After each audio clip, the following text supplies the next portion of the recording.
Hello guys, good morning. Andito ako ngayon sa bayan ng Partaknoy po. So gusto kong ibahagi yung public market namin. So uh, gusto kong ibahagi sa buong mundo. So papasukin ko to guys para makikita niyo yung nasa loob. Napakaganda dun sa loob. Yan. Partaknoy po public market, napakalapad yan. Maraming nagre-renta dyan.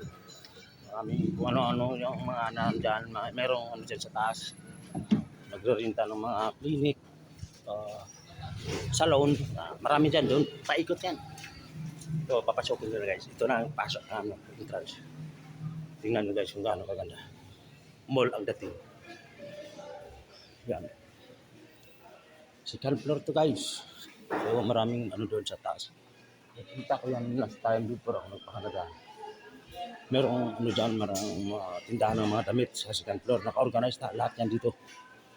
Lahat naka-organize yan. Food court, napakaganda. Yan. Pasukin ko muna ang food court. Napakaganda yung food court nila. Yan. Kumain ka dyan. Pumili ka ng makakain. Yan. Napakalapad yung food court nila. Merong mga lahat na pagkain na magustuhan nyo nandito yun.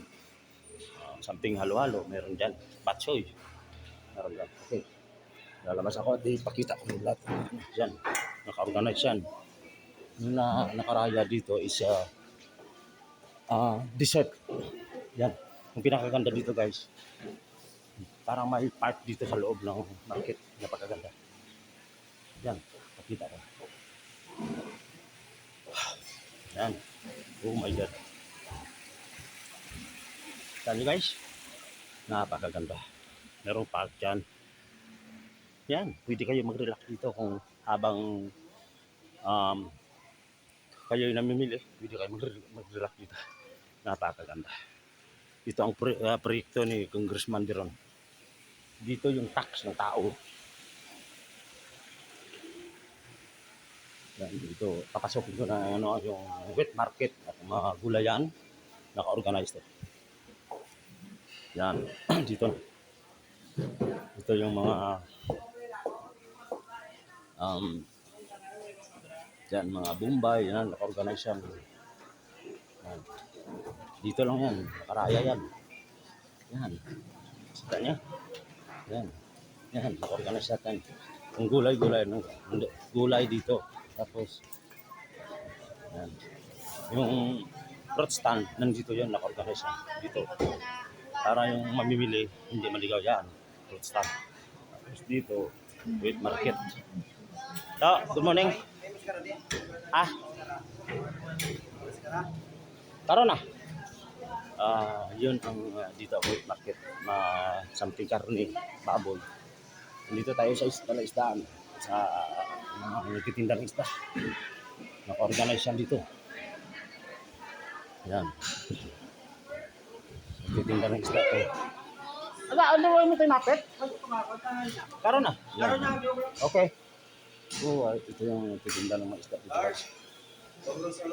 Karon na. Bijagi pa ko.